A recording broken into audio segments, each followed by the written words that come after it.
You had a plan, and then life happened. Now it's midweek, you're behind, your brain's chasing shiny ideas, and that perfectly mapped out to-do list, well, that's basically useless. So what now? This isn't about starting over. It's about hitting reset without burning out, giving up, or trying to catch up by sacrificing your sanity.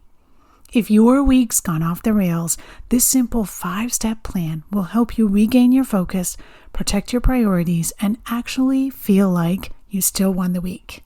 Let's do this. Are you that driven entrepreneur who believes that working harder holds the key to your dreams? Are you drowning in the day-to-day tasks, wishing you had more time to strategize and cast the vision for your business growth? Hi, I'm Donna Dubé, your guide on this entrepreneurial journey. I've walked in your worn-out shoes, burning the midnight oil, convinced that sheer hard work was the secret to success. Just one more email, one more task, until I found myself on a one-way track to burnout. But here's the twist in the tale. I discovered that success isn't just about working harder, it's about working smarter. It's about being intentional with our time. It's about steering our ship with focus, because no team, system, or automation can outperform a lack of direction. In this podcast, I'm sharing with you all the strategies for business growth that it took me years to learn. If you're ready to step out of the daily overwhelm so you can amplify your profits, then I'm ready to teach you. I believe the only limit to your business growth is the one you set for yourself. Go grab a notebook, warm up that cup of tea, and let's do this. Hello. Welcome back to the CEO Amplify podcast. I'm so glad you're here. Today I want to talk about what happens when our week kind of goes off the rails and when our plans completely change, and how do we recover and get back from that? So have you ever sat down on a Thursday, looked at your calendar, and just basically laughed? Like, oh, so none of that actually happened. Okay, cool. You had a plan. It made sense. The to-do list was reasonable. And then a client pushed their call, your energy tanked, your kid got sick, your focus, well, it ghosted you, or something new and shiny just took over your brain. This is what I call the week gone sideways effect. And when that happens, a lot of us do one of two things. We either try to cram everything we didn't do into the next 2 days, like we're in a finals week frenzy back in college, or we check out and promise ourselves that we'll start fresh on Monday. Neither of those options really work, right? So what do you actually do when the week goes off the rails? Today, I want to share something that saved my sanity and my schedule more times than I can count. And it's called the pivot plan. And it's how I reset without spiraling. Now, before we get into what the pivot plan actually is, I want to say a couple of things. This isn't about starting over. It's not about, quote, doing it right this time. And it's definitely not about guilting yourself into working harder to make up for lost time. I want you to think of the pivot plan more like a recalibration. You know, like when you're driving and your GPS realizes that you missed a turn, and then it quietly says, recalculating.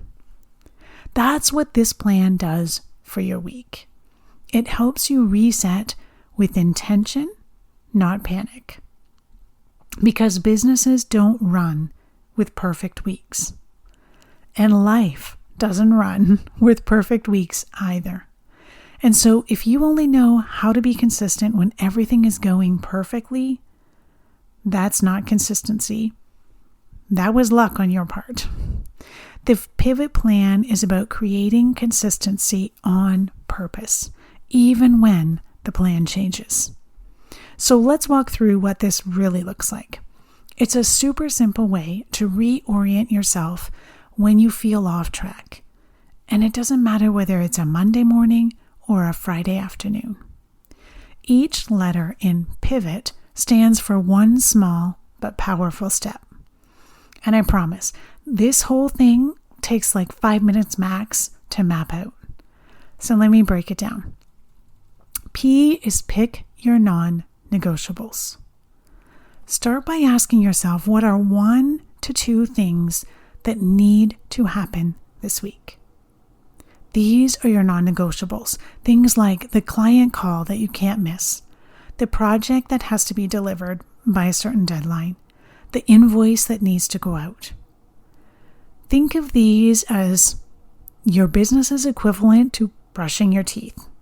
Okay, maybe it's not thrilling, but if it doesn't get done, there are consequences. These non-negotiables help you anchor your week. They give you a foundation, even if everything else shifts. And pro tip here, remember I said pick 1 or 2 things that have to happen this week, not 10 or 15, okay? All right, the I in pivot is identify one forward moving task. So the question here is, what's one thing I can still do that moves my business forward, even if it's just a tiny bit? This is looking at your business builder tasks.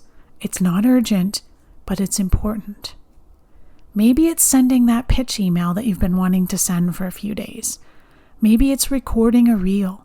Maybe it's outlining next week's newsletter. It could take 30 minutes, but do one forward-focused thing that helps you avoid that feeling of, well, this week was just a washout, right? We don't want to get in that spiral. It's like putting one brick in the wall. It may not be much today, but brick by brick, that's how you build, right? That's how you build the wall. That's how you build the house. All right, the V in pivot is void one thing intentionally. And this is my favorite part of this. What are you actively choosing to not do this week? Now, seriously, I want you to say the answer to that out loud. This week, I'm moving that social post to next week. This week, I'm not rewriting that landing page. This week, I'm not catching up on every DM. Because when you try to do it all, especially when you're already behind, you end up doing nothing very well.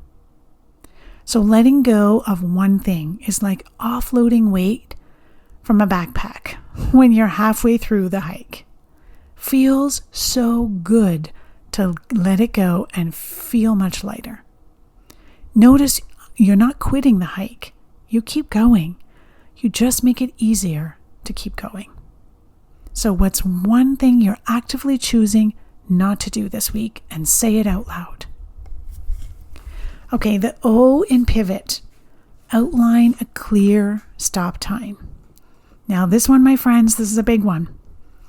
If your plan is, I'll just work late and keep working until I'm caught up, I want you to gently but firmly say, no, that is not the plan. I want you to pick a stop time and I want you to stick to it. Decide when you're done for the day or the week and protect that decision. Because if you try to make up for everything by overworking, you'll just burn out harder and start next week already tired. Remember, this is about building sustainable focus, not about running yourself into the ground. And lastly, the T in pivot. Take control of the distraction. Yeah, you guessed it, that lovely shiny object syndrome that hits all of us at some point in time. That moment when something new feels way more exciting than what you're supposed to be doing. You're mid-project and suddenly you think, you know what I should really do? I could launch a brand new offer with a funnel and a challenge and 12 emails. Yeah, I've been there, but here's what to do instead. Pause, say it out loud, wait I'm getting off track again. Acknowledge the distraction without shame, and then bring yourself back to your pivot plan. You don't have to kill the new idea. You just don't need to chase it right this second. So write it down, let it breathe, and then come back to what actually matters right now. This plan works because it short circuits overwhelm. As soon as you start to get in that spiral, take a pause, say it out loud, and come back to pivot. It gives your brain structure when everything around feels messy. And it's fast. You don't need a journal, you don't need a new planner, you don't need 3 hours of strategy time. You just need 5 minutes, a pen, and a little honesty. Because when your week goes sideways, what you need isn't more pressure. What you need is clarity. You need something that says, here's what matters, here's what can wait, here's when you're done. It's permission to pivot without spiraling. Now, if you're listening to this and thinking, this is exactly what I need, but I don't trust myself to actually do it. I get it. It's one thing to hear a good strategy, but it's another to actually apply it into your real, messy, schedule-packed life. And that's where a focus and freedom call comes in. It's a one-on-one session where we'll zoom out, look at your business rhythms, look at your stuck points and your energy leaks, and we'll build a fallback plan that fits you.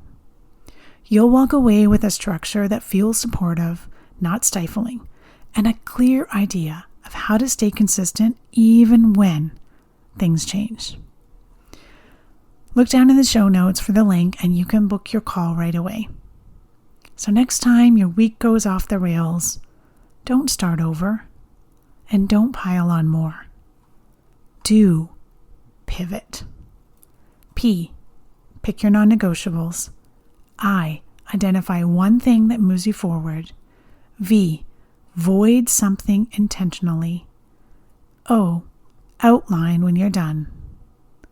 And T, take control of the distractions. Again, my friends, it's not about perfect plans. It's about plans that bend without breaking. And you, my friend, are not behind.